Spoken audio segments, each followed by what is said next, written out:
So 1, 2, 3, 2, 2, 2, 5.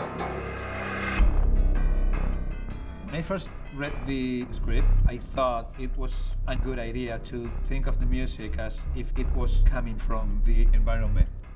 We were in this house where this man kept things like if it was his lair full of secrets only he would know. So I thought, why don't we get sounds from that house, like weird sounds, used as an orchestra?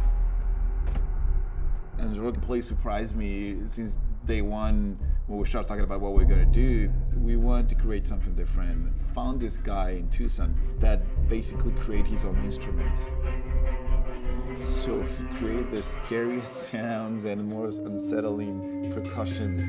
I'm sure this is going to be one of our main sounds.